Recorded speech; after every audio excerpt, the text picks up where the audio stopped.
After a long 5-month break, for some reason I actually decided to come back to this game. I bonded up and then had a look at what I'd left here in my notes section. Apparently I didn't currently have a Slayer task, so I should definitely get one of those, but it's number 10 and I was reading how you get more points for every 10th one, so I need to figure out who to go to for that. I've also noted down that I probably need to do a birdhouse run and check if I can do Tears of Guthix. I've written Forgettable Tale down here, and that's the quest that I needed to grow my own barley for, and probably the reason that I quit for a while. I also had a big list of other quests and random to-do list bits, but I checked out the optimal quest guide to see what it was actually telling me to do next, and it suggested Children of the Sun, which I hadn't actually heard of before. So I looked into it, and while I was off on that 5-month break, there must have been a massive update. There's an entirely new place being added called the Kingdom of Varlamore, and Children of the Sun is the quest that you need to complete to access it. So I went straight into doing that by speaking to someone right here in Varric. Then a whole group of people from Varlamore rocked up to Varric for a meeting with King Rold. While they were in there, I seen this guy acting a little bit sus, so I followed him along, and I tried to hide in here before he could see me, but I closed the door myself and got caught. Okay, take 2. This time I was able to follow the man around, hiding out of his sight, but this dog nearly gave me away at one point. I was able to sneak my way around though and listen in on their conversation.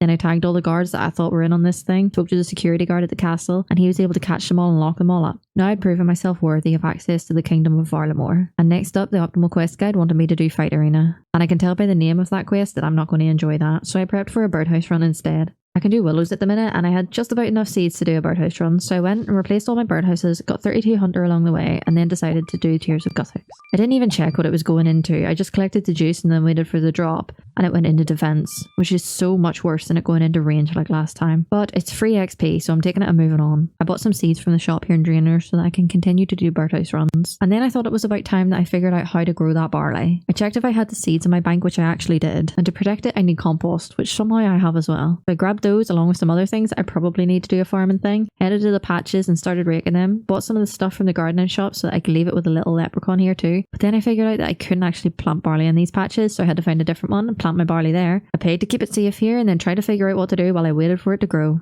I guess it's time to get that Slayer task. I could use Mashna, Sprea, Juriel or Cristelia. Mash would give me 5 points, Sprea and Juriel would give me absolutely nothing, and Cristelia would give me 125. Huge difference. But Cristelia only gives tasks that could be completed in the will day, so I guess I'm going to Mashna then. 120 points less, but I'm more likely to keep my hardcore status, so I think that's worth it. But then I realised that I was going off my Slayer level of 25, and the Master's unlocked based on combat level, not Slayer level. So I actually did have access to Vanica as well, and he would give me 20 points for a task. So I rowed my boat up the river, went down this trapdoor and spoke to Vanica for my assignment. I got 45 calphite, and I geared myself up straight away to go and do these to get it over and done with. But I couldn't wield my rune skimmy. I had 39 attack and I needed 40. So I had to take my adamant longsword with me too. I think this is the best gear I have at the minute. I went into the cave and started attacking the little spider things. Once I got 40, I could use the rune skim. Then I kept on killing the calphites until I completed the task. And with it completed, I got my first couple of Slayer points. I changed back into the graceful bits that I had quickly and walked to the birdhouse boat. I replaced all 4 of my birdhouses again and then went to check on my barley. And thankfully it was ready to harvest. I grabbed the spade from the leprechaun that I left here earlier and harvested it all. I was 35 farming now and could grow teak trees and craft leprechaun charms, whatever the heck they are. But for now, I grabbed my best in slot pickaxe, found myself a star and stayed there for the rest of the day.